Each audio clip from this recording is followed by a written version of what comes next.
Selamat pagi, level up di hari Jumat. Kita bertemu lagi bersama Tia Siregar dari LPPM Widya Pratama. Nah, semangat, ini tahun 2026 ya, sudahan ya. Ini tanggal 3 ya rekan-rekan ya, tanggal 3 Januari. Oh, tanggal 2. Tanggal 2 ya. Oh iya, masih tanggal 2. Udah buru-buru pengen tanggal 3 masa. Tanggal 2 Januari di hari Jumat kembali lagi ke seri Level Up. Nah, sebelum kita akan kembali mendapatkan sedikit materi saja dari saya ya untuk menyemangati tahun 2026 ini, kita yel-yel terlebih dahulu. Masih ingat Bapak Ibu semuanya, rekan-rekan? Yel-yel kita apa kalau LPPM Widya Pratama? Solid dan maju. Ya, solid dan maju ya. Kita akan yel-yel terlebih dahulu. Siap-siap. LPPM Widya Pratama, apa kabarnya? Solid dan maju. Sekali lagi ya, mic-nya boleh dipakai. LPPM Widya Pratama, apa kabarnya? Solid dan maju. Tepuk tangan untuk kita semua. Oke.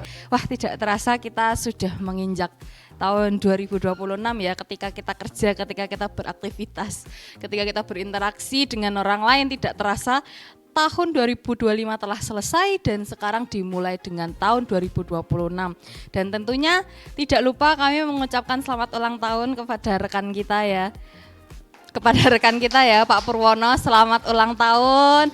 Semoga sehat selalu, kesehatannya semakin membaik ya Pak Pur. Semoga semangatnya meskipun bertambah usia semakin semangat ya. Nah, karena saya terinspirasi ya dari ulang tahunnya Pak Pur nih, saya mau memberikan sedikit encourage gitu ya untuk rekan-rekan juga yang mungkin di luar sana sedang mencari pekerjaan atau sedang bekerja gitu ya. Bertahan ketika tidak lagi bersemangat. Nah, apakah di sini rekan-rekan itu ingat resolusi tahun 2025 yang kemarin sempat dibuat? Mungkin mulai dari Pak Andre dulu. Apakah Pak Andre ingat kemarin tahun 2025 Januari, waktu tahun baru dari 2024 ke 2025, apa resolusi yang Pak Andre ingin capai di 2025? Pak Andre masih ingat? Resolusi 2004 ke 2005. 2025, betul. Ya, jadi resolusi waktu itu saya memikirkan bagaimana sistem yang sederhana yang saya buat itu bisa lebih sangat membantu berkontribusi melayani untuk BPR, untuk tim Widya Pratama, sehingga sistemisasinya itu makin bisa membuahkan kontribusi nantinya untuk bisa dipakai oleh orang BPR ya. Salah satunya kemarin saya juga berusaha mengikuti misi saya, yaitu dengan jadi narasumber untuk si akar. Si akar, betul ya Pak. Ya, tepuk tangan dulu untuk Pak Andre ya, rekan-rekan ya. Wah, ternyata Pak Andre masih ingat ya, berarti Pak Andre ya dulu resolusinya 2025 itu ke arah sistem informasi ya Pak Andre ya, untuk memfasilitasi BPR dan juga tim LPPM Widya Pratama supaya semakin bisa bekerja dengan lebih baik, dengan lebih digital lagi, dan nanti hasilnya juga diharapkan lebih baik lagi gitu ya. Oke. Ya, sekarang mungkin Pak Pur silakan bisa dipakai mic-nya Pak Pur. Mikrofonnya dinyalakan terlebih dahulu. Nah, ya Pak Pur, apakah Pak Pur ingat kemarin 2025 Januari Pak Pur itu membuat resolusi apa yang ingin Pak Pur capai? Bahwa pada tahun 2024 ke 25 kita punya rancangan tugas bahwa saya sebagai sekretaris di WP. Sebagai sekretaris. Ya, kita menjalankan lebih konsisten dalam menjalankan pekerjaan kami sebagai sekretaris ya. Itulah yang menjadi solusinya, bahwa kita akan menyampaikan program-program ini ke BPR Group dari Widya Pratama supaya bisa ditangkap dengan baik dan bisa dimengerti untuk bisa diikuti program-program yang kami selenggarakan di LPPM Widya Pratama. Oke, tepuk tangan dulu untuk Pak Pur. Oke, terima kasih Pak Pur. Ya, untuk Pak Pur itu ya Pak Pur berarti lebih memahami lagi pekerjaannya sebagai sekretaris di LPPM Widya Pratama yang tugasnya menghubungi BPR ya untuk sosialisasi pelatihan ya. Oke, baik, itu dari Pak Pur ya. Nah, sekarang kita ke Bu Indah. Bu Indah, apakah masih ingat tahun 2025 Januari kemarin, apa resolusi yang ingin Bu Indah capai di 2025? Ada banyak ya, saya kalau malam tahun baru mesti membayangkan tahun depan mau seperti apa. Terus terang kalau saya kan nomor satu memang keluarga ya, keluarga dulu. Kemudian juga kalau pekerjaan ya, saya berusaha untuk bisa semangat itu.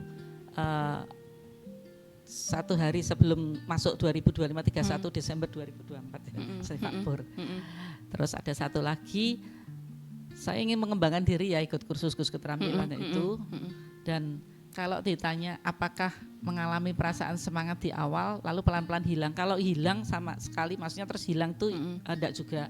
Tetapi kalau pasang surut ya terus turun, kadang pernah ya semangat, kita berharapnya tetap semangat tapi satu ketika bisa juga ya turun, tapi ingat muncul naik kembali ya, jadi tidak sampai terus pelan-pelan hilang itu enggak. Memang saya punya target juga untuk mengembangkan diri kayak keterampilan kursus itu. Ada dua, yang satu sudah kuliah, yang satu masih kurang. Ini saya kelolosan akhir tahun saya target selesai, tapi masih kurang sedikit. Tapi termasuknya kan belum selesai. Nah itu memang semangatnya awal menggebu-gebu memang sempat turun, tapi tidak hilang ya, sama sekali tidak hilang. Cuman ini bangkit lagi nanti. Saya lanjutkan terus untuk kerja ya seperti itu ya, sama kita pengennya terus kerja itu semangat, tapi memang namanya orangnya ada kalanya semangat itu turun ya. Kita semua juga pernah ngalami, tapi berusaha jangan sampai hilang. Itu aja, pelan-pelan hilang, bukan pelan-pelan hilang, pelan-pelan menurun ya, naik kembali gitulah ya. Oke ya, terima kasih Bu Indah, berikan tepuk tangan untuk Bu Indah. Nah, ini kalau tadi Bu Indah kebetulan sudah lanjut ya, apakah Anda pernah mengalami perasaan semangat di awal lalu pelan-pelan hilang? Nah saya mau tanya lagi nih ke Pak Pur. Pak Pur, kan tadi Pak Pur ingin mendalami resolusinya, mendalami sebagai sekretaris ya dari LPPM Widya Pratama. Nah apakah dalam perjalanannya Pak Pur itu di 2025 kan ada Januari sampai Desember ya Pak Pur ya. Apakah dalam 12 bulan itu Pak Pur pernah mengalami penurunan seperti yang Bu Indah alami? Seperti yang Bu Indah alami, apakah kayak Pak Pur semangat di awal nih, disemangatin timnya gitu ya. Pak Pur harus ingat jadi sekretaris, apa tugasnya, apa job desk-nya gitu kan, disemangatin tuh. Pak Pur membara ya kan? Semangatnya membara atau Pak Pur. Nah, apakah habis itu apinya sempat mengecil, sempat padam? Silakan Pak Pur. Ya, itu ya. Jadi semangat saya boleh luar biasa, tapi saya masih punya kendala dalam menjalankan tugas ini.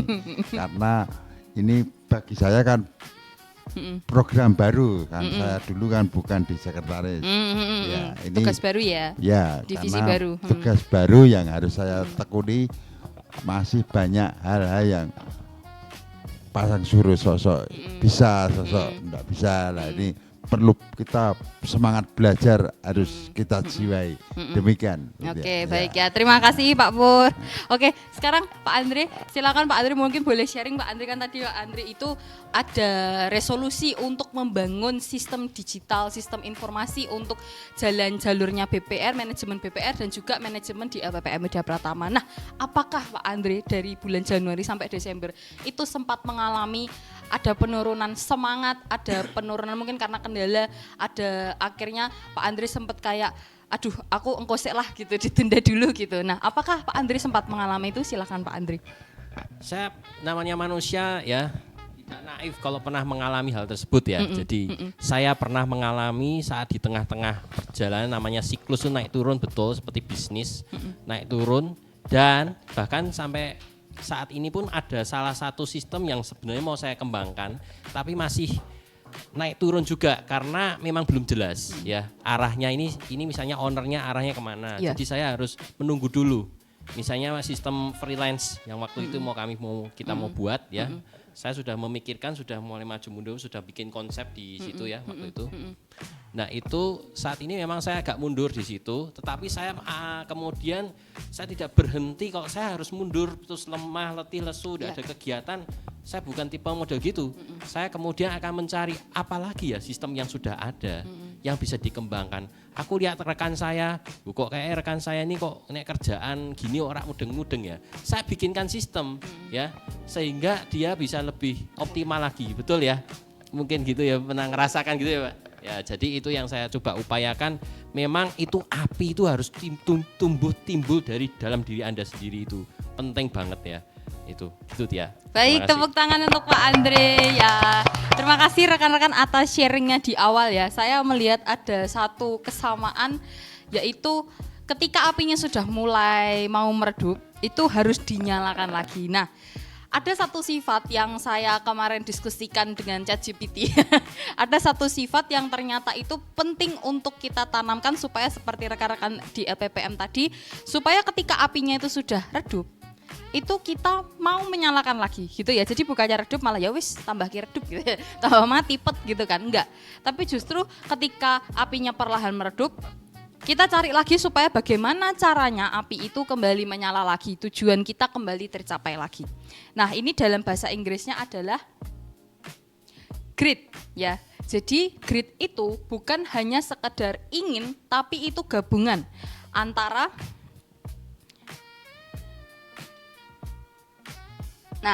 kegigihan dan juga gairah, passion ya. Jadi grit itu adalah gabungan dari antara keduanya. Padahal kata gigih aja itu kan sudah sesuatu sifat yang positif ya, gigih. Apalagi dikombinasikan dengan passion atau gairah. Wah, itu tambah mantap lagi. Keduanya digabung menjadi kata grit gitu ya. Nah, teori grit ini, si karakter grit ini dikenalkan oleh salah satu penulis buku bagus gitu ya, judulnya juga Grit, Angela Duckworth gitu ya. Dia memperkenalkan adanya sifat grit ini yang merupakan kombinasi antara kegigihan dan gairah untuk mencapai tujuan jangka panjang yang melibatkan ketekunan. Nah, seperti tadi yang di-sharingkan oleh rekan-rekan saya tadi, tekun itu perlu. Even ketika apinya sudah mulai padam, itu ketekunan harus dijalankan, itu tetap dijalankan setiap hari. Kita brainstorming setiap hari supaya apinya itu tetap menyala, begitu ya. Nah, kemudian daya tahan dan fokus meski menghadapi rintangan. Tentunya tadi seperti Bu Indah, Pak Andre, dan Pak Pur itu mengalami kendala ketika mau membangun resolusinya di tahun 2025, ya kan? 2025 kan sudah lewat. Nah, itu tentunya ketika menjalani itu tak ada tantangan yang pasti kadang membuat api itu sempat meredup. Tapi habis itu cari lagi cara gimana supaya apinya ini tetap membara, begitu ya. Nah, ini adalah salah satu analisis kenapa grit itu bisa rontok gitu ya. Rasa grit itu bisa rontok dari diri kita. Yang pertama adalah kita memberikan target itu terlalu besar gitu ya. Terlalu besar sampai kita tidak bisa membayangkan bagaimana step by stepnya gitu ya. Jadi terlalu besar, terlalu abstrak, terlalu gamblang gitu ya. Nah, otak manusia itu didesain itu butuh hasil yang dekat. Jadi yang kita tuh bisa lihat hasilnya, yang bisa kita ukur hasilnya gitu ya. Nah, target besar tanpa tahapan mencapai ke target tersebut itu membuat otak merasa aduh ketoknya kadohen nih, aduh itu terlalu jauh, kapan ya bisa selesai seperti itu. Jadi kita tidak bisa melihat progresnya step by step, otak kita tuh malas, jadi otak kita itu malas untuk membayangkan apakah itu bisa selesai atau tidak, seperti itu. Ya, nah dampaknya ke grit, kenapa bisa rontok? Semangat yang ada di awal itu cepat habis. Ada semangatnya tuh, passionnya di awal, tapi ternyata habis itu surut, cepat habis gitu ya. Muncul rasa gagal, perasaan gagal padahal sebenarnya belum mulai apa-apa karena yaitu dia tidak bisa membayangkan keberhasilannya itu bagaimana langkah demi langkahnya, seperti itu. Nah, yang kedua, otak tidak melihat kita yang diberkahi Tuhan. Otak itu tidak melihat progres itu tadi karena targetnya terlalu besar. Kita tidak bisa membreakdown, kita tidak melihat proses tuh setiap harinya. Kita kan diberi berkah 24 jam ya setiap harinya gitu ya. Nah, itu tapi kita tidak bisa melihat progresnya ya. Sinyal ke otak bahwa usaha kita itu berarti. Nah, tanpa progres yang terlihat, dopamin yang ada di otak ikut turun karena kita tidak merasakan ada rewardnya gitu loh, tidak merasakan reward, oh aku berhasil mencapai ini karena targetnya tuh terlalu besar, terlalu mustahil gitu ya, sehingga gritnya ikut turun. Nah, contohnya di dunia kerja gini ya, kerja rutin ini kemarin saya sempat mencurhatkan kepada atasan saya Pak Andre karena saya menjalani pekerjaan rutin itu saya tidak mindful hari itu sehingga saya itu lupa saya itu sudah berkembang apa gitu. Jadi ada masalah oleh saya itu dipikirkan solusinya, solusi selesai memang, tapi habis itu saya tidak menyerap apa ya istilahnya merasakan gitu kan, aku berhasil ya ternyata menyelesaikan permasalahan ini gitu ya. Mungkin kelihatannya sepele tapi sebetulnya perkembangan itu harus dilihat progresnya supaya kita ada dopaminnya tadi itu bisa meningkatkan dopamin kita yang memberikan penghargaan kepada diri sendiri gitu ya. Mungkin rekan-rekan di luar sana juga karena rutinitas jadi lupa untuk kayak aku tahun ini ngapain baik ya gitu. Saya mengalami itu juga gitu ya. Nah, jadi kerja rutin tidak tahu sudah sejauh apa sayanya sendiri tidak memberikan istilahnya kayak stimulus ke diri sendiri gitu ya. Jadi terlalu fokus sama masalah, pokoknya aku pengen masalahnya selesai gitu aja, fokus ke situ, akhirnya saya tuh nggak inget gitu, saya tuh sudah berkembang apa tahun ini, seperti itu ya. Nah, jadi dampaknya ke grit adalah merasa stagnan, bertanya ngapain diterusin, nah seperti itu. Nah, yang terakhir, yang ketiga itu adalah lelah emosional gitu ya. Jadi ini bukan hanya sekedar lelah fisik aja, tetapi secara emosional. Lelah emosional itu biasanya kalau saya pribadi itu saya karena tidak meletakkan makna pada apa yang saya lakukan. Jadi ketika saya bekerja, saya hanya datang ke kantor, setelah itu saya menunggu atasan saya menyuruh saya, memberikan tugas kepada saya, sudah itu aja. Saya tidak merasa pekerjaan saya itu bermakna. Saya tidak merasa bahwa peran yang saya lakukan di LPPM Widya Pratama ini bisa berdampak ke orang lain. Akhirnya makna itu hilang perlahan dan api yang ada di dalam diri saya nanti lama-lama akan hilang. Seperti itu contoh ya. Jadi saya dari awal ketika masuk ke sebuah perusahaan ke LPPM Widya Pratama, saya memberikan makna kepada apa yang saya lakukan. Seperti itu karena supaya apinya itu tetap masih ada gitu. Aku kerja penting loh. Nek aku rak kerja nanti rekan-rekanku nggak bisa jalan, nggak bisa maju gitu ya, nggak bisa selesai permasalahannya, seperti itu. Nah, ciri-cirinya tidak capek, bukan cuman capek aduh aku kesel gitu, bukan kesel karena habis kerja, tapi lebih ke malas gitu ya. Malah ngapain lah aku ngerjain ini, orang nggak ada maknanya gitu kan. Lah wong aku ra enek we ra apa-apa gitu kan. Itu kalimat-kalimat toksik yang tidak boleh diulang-ulang terus di kepala gitu ya. Peran rekan-rekan di sebuah perusahaan itu penting adanya gitu ya. Nah, datang kerja tapi kosong itu ya. Mungkin ada beberapa rekan yang datang kerja tapi kayak enggak, aku kudu ngopo ya saiki, aku awalnya gimana ya?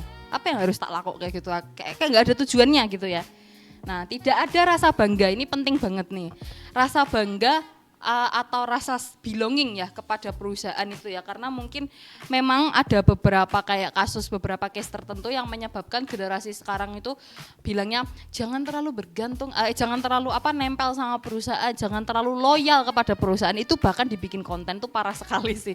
Itu seharusnya tidak dijadikan konten ya, karena ini bukan masalah istilahnya loyal dan tidak loyal dan sebagainya ya, tetapi ketika kita ingin berkarya itu lapangan pekerjaan itu adalah tempat kita untuk berkarya gitu loh ya.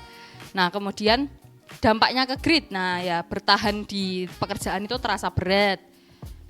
Bukan karena dianya tidak mampu, bukan karena tidak punya skill, tapi karena tidak lagi merasa berarti, merasa kayak ya wis ora enek aku ya ora apa-apa gitu kan. Enggak boleh gitu ya. Enggak boleh gitu. Nanti gritnya rontok beneran, nanti jadi botak ya. Oke, next. Nah, gimana caranya supaya kita bisa kembali membangun grit kita gitu ya, sifat grit kita. Yang pertama, tadi kan permasalahannya karena target itu terlalu besar ya. Nah, cara pertama adalah kecilkan target. Dekatkan dengan garis finish ya, karena target yang terlalu besar itu membuat otak kita itu cepat lelah gitu ya. Otak merasa ini tidak ada habisnya, kok aku rak tekan-tekan garis finish ya, karena terlalu jauh, bikinnya tuh terlalu jauh, terlalu besar gitu ya.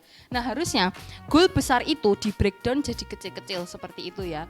Nah ini misalnya ada kalimat saya harus sukses tahun ini. Nah, kategori sukses itu emang seperti apa gitu ya.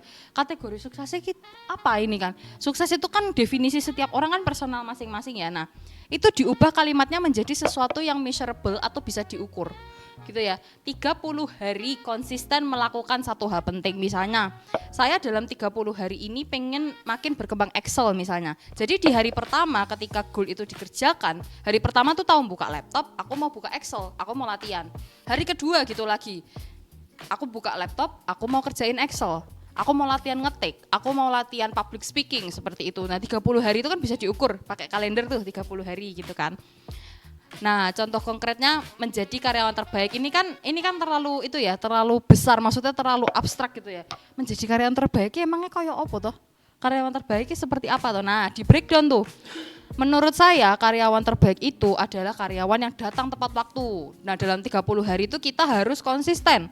Hari pertama saya datang tepat waktu, hari kedua saya datang tepat waktu lagi, hari ketiga seperti itu. Ya.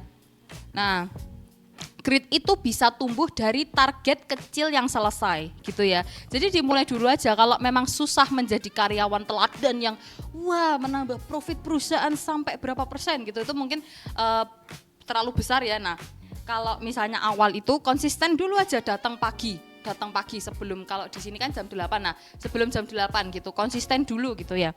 Konsisten datang tepat waktu, kita mulai supaya gritnya tumbuh dulu tuh. Oh ternyata aku bisa datang pagi ya. Ternyata datang pagi itu bisa membuat aku bisa bersiap-siap lebih awal ya, seperti itu. Nah oke, berikutnya yang kedua, bangun rutinitas, jangan mengandalkan mood. Nah itu penting itu ya, terutama bagi anak-anak muda gitu ya. Aku rakmut kerja, sering itu saya dengar dari teman-teman saya ya. Rutinitas itu harus dibiasakan, itu bukan karena mood, tapi karena memang kalau goalnya saya pengen bisa Excel ya saya buka laptop, bukanya Excel meskipun enggak mood sekalipun gitu ya. Jangan dikendalikan sepenuhnya oleh mood, karena mood itu tadi ada siklusnya, naik turun gitu ya. Nah rutinitas ini membantu supaya meskipun mood kita itu naik turun, jeblos, kadang naik gitu ya. Nah rutinitas itu membantu kita kembali ke track, ke tujuan kita gitu ya. Meskipun mood kita lagi jeblos, kita tetap bisa mencapai tujuan tersebut, yaitu dengan rutinitas. Jadi kalau di pondasi bangunan tuh kayak ceker ayamnya gitu loh, pondasinya gitu, ceker ayam rutinitas gitu ya. Nah masalahnya itu menunggu semangat dulu baru bergerak, menunggu mood dulu, menunggu masalahku yang lainnya selesai, wes aku baru lanjut kerja gitu, gak bisa begitu ya. Harus ketika sudah sampai tempat kerja, saya mau tadi belajar Excel gitu ya buka Excel, meskipun enggak mood buka Excel, cari kemarin kesalahannya apa, terus diperbaiki di hari berikutnya. Jadi bangun rutinitas sendiri gitu ya. Rutinitas itu bisa mengurangi beban mental. Nah ini ketika sampai di tempat kerja setiap hari dari pukul 8 sampai 8.30 saya mau kerjain apa ya gitu. Jadi harus ada waktunya untuk bekerja. Jadi dibatasin gitu, jangan membiarkan nggak ada batasnya. Akhirnya ketika kita mau mulai, misalnya saya mau belajar Excel dari jam 8, habis itu sampai jam 5 Excel, terus akhirnya tugas lain terbengkalai, tugas dari teman-teman yang lain jadi terhambat karena ya dia nyangkutnya di Excel gitu, nggak dijamin, nggak diwaktuin, nggak dikasih proporsi yang tepat, seperti itu ya. Jadi harusnya ada batas waktunya nih, jam 8 sampai jam setengah 9 saya harus bisa apa gitu ya. Misalnya saya harus bisa Excel, atau saya harus selesai mengerjakan laporan tentang pelatihan gitu, atau membuat iklan pelatihan, nanti jam segini akan saya share. Jam 1 nanti setelah istirahat saya mau share e-test ke BPR. Nah seperti itu, jadi harus ada waktu-waktunya gitu ya. Nah orang yang punya grit itu bukan karena dia lebih semangat kayak apinya besar, tapi karena dia lebih teratur. Dia menjalankan rutinitas itu bukan disetir sama mood gitu ya. Nah, yang ketiga terakhir, temukan alasan personal. Tadi seperti masalah yang terakhir tadi itu karena tidak meletakkan makna pada apa yang kita lakukan. Temukan alasan personal ya. Nah ini, bertahan demi target perusahaan aja gitu ya. Saat lelah tujuan terasa kosong karena sudah tidak punya makna di sini.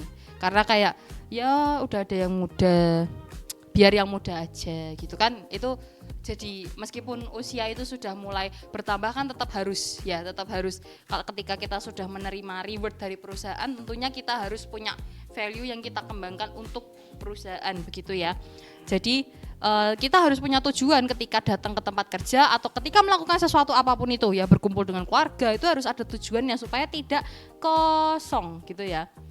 Motivasi eksternal itu bisa cepat habis kalau kita nungguin orang menyemangati kita terus, ya orang lainnya ya capek. Kita ya orang lain itu juga manusia yang punya batas sabar gitu ya. Jadi kayak kalau kita menunggu orang lain yang menyemangati kita terus, lama-lama ya capek.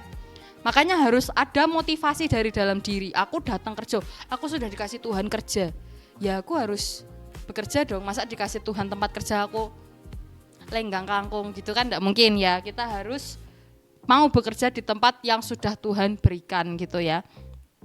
Nah gitu.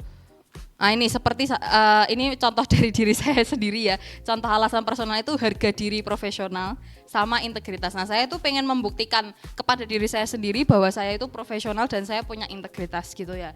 Jadi dengan adanya alasan personal ini saya ketika bangun pagi ingat, integritasku mosok jadi jelek karena aku malas-malasan bangun pagi gitu ya. Wah udah nih kok males mangkat kerja ya gitu. Itu integritasnya nanti jadi jelek gitu ya. Harus punya nilai alasan personal supaya ketika bangun tidur tuh kita ada tujuan hidup gitu ya. Mungkin ini terdengar kayak alah opo toh alasan personal gue kerja toh. Enggak, ini juga berdampak kepada kehidupan sehari-hari kita sebagai manusia gitu ya.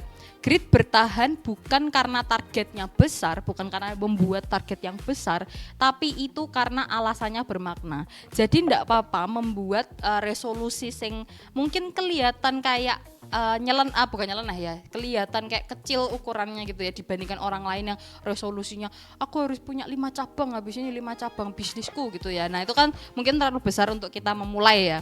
Nah kita nggak apa-apa bikin target kecil tetapi harus bermakna gitu ya supaya bisa selesai, bisa terwujud gitu ya. Nah kita sudah sampai ke tahap terakhir, yaitu refleksi diri. Nah, baik rekan-rekan yang ada di ruangan ini maupun yang ada di YouTube channel, silakan mungkin yang di YouTube channel bisa komen di bawah apa refleksi diri rekan-rekan di tahun 2026 ini. Mumpung masih tanggal 2 Januari, masih 2 hari setelah tahun baru gitu ya. Rekan-rekan silahkan membuat resolusi untuk tahun 2026 ini, khususnya karena ini kita sedang di dunia profesional ya. Mungkin di pekerjaan apa yang ingin rekan-rekan resolusikan gitu ya. Kalau saya pribadi saya pengen bisa lebih memahami terkait proses bisnis dari BPR atau perbankan pada umumnya ya, karena kan kami bergerak di lingkup perbankan, lembaga pendidikan perbankan dan manajemen. Saya ingin lebih memahami lagi bisnis proses dari BPR dan manajemennya seperti apa, karena kami di sini pun juga terlibat dalam manajemen SDM-nya BPR gitu ya. Kita juga membantu BPR supaya bisa mengelola SDM-nya itu tidak hanya cuman kayak absen, enggak, tapi juga bagaimana perkembangan mereka sebagai karyawan di dalam BPR, seperti itu. Nah silakan mungkin ditulis di kertas masing-masing ya, atau yang di YouTube channel bisa diketik di kolom komen ya. Resolusinya nggak perlu yang gede-gede gitu ya, saya pengen seperti Elon Musk gitu ya, itu terlalu jauh gitu ya. Elon Musk aja bangunnya pelan-pelan gitu ya. Oke, mungkin seperti itu dari saya. Tipsnya adalah kita harus punya sifat namanya grit gitu ya. Sangat mudah, cuma 4 kata, G-R-I-T. Grit gitu ya. Sifat grit ini adalah gabungan tadi dari antara passion, gairah dengan tadi apa? Ingat enggak teman-teman? Kegigihan. Aduh, kok ya, kegigihan. Jadi kegigihan gabung dengan passion. Nah itu harusnya 2 kata yang positif itu menjadi api yang cukup, bensin yang cukup ya untuk membara gitu ya. 2026 #membara gitu ya. Oke, baik, sekian mungkin dari saya. Mungkin ada dari rekan-rekan yang mau sharing dulu ya, apa resolusi 2026 di dunia kerja ya mungkin ya. Mungkin boleh mulai dulu dari Pak Andre. Silakan Pak Andre, boleh sharing Pak Andre. Resolusi saya 2026 ya, mungkin semoga siap BPR ini bisa jalan ya, karena memang siap BPR onboarding itu ada tantangan ya dengan generasi sekarang nih ya. Tapi ya ingat dengan apa yang pernah saya ceritakan tentang KFC ya, memang kita harus gigih kembali lah ya. Jadi berupaya terus supaya kita sampai mendekati, supaya program siap BPR itu bisa optimal, sehingga kita bisa mencetak orang-orang bisnis baru, utamanya di BPR. Itu resolusi untuk pekerjaan di sini. Gitu. Siap, terima kasih Pak Andre. Pak Purwono, silakan apa resolusi di pekerjaan di LPPM? Di LPPM dulu aja supaya lebih kecil ya lingkupnya. Silakan dipakai mikrofonnya. Ya, apa resolusi yang mau Pak Pur kembangkan di tahun 2026 ini di LPPM Widya Pratama? Silakan Pak Pur. Ya, sederhana aja bahwa saya berharap bahwa program-program yang kami selenggarakan di LPPM ini betul-betul akan lebih mengikat, lebih memberi motivasi kepada BPR supaya lebih terampil lebih ahli dalam bidang BBR. Demikian. Oke, baik ya. Terima kasih Pak Purwono. Nah, untuk Bu Indah, ya, apa resolusi tahun 2026 Bu Indah di pekerjaan Bu Indah? Silakan Bu Indah. Ya kalau saya ya sama dengan yang lain, tetap apa yang menjadi tugas ya jalankan dengan baik, dengan semangat, dan tadi bisa lebih disiplin, fokus. Kalaupun mungkin saya nanti tidak di sini lagi, pindah bagian di tempat lain pun, tetap kalau bisa bantu ya tetap bantu untuk LPPM ya. Jadi saya sendiri tidak tahu nanti tahun ini ada di mana. Ya. Oke, terima kasih. Oke, baik, terima kasih Bunda. Terima kasih, tepuk tangan dulu untuk rekan-rekan LPPM Media Pratama yang sudah bekerja sama dengan saya selama tahun 2025. Saya berterima kasih kepada setiap rekan-rekan di sini, Pak Andre, Pak Pur, dan Bu Indah yang sudah membimbing saya selama tahun 2025. Sebelumnya juga sudah membimbing saya untuk bisa bekerja di LPPM Media Pratama. Nah, sekian saya Tia Siregar dari LPPM Media Pratama. Sampai bertemu di episode Level Up selanjutnya. Terima kasih, selamat tahun baru.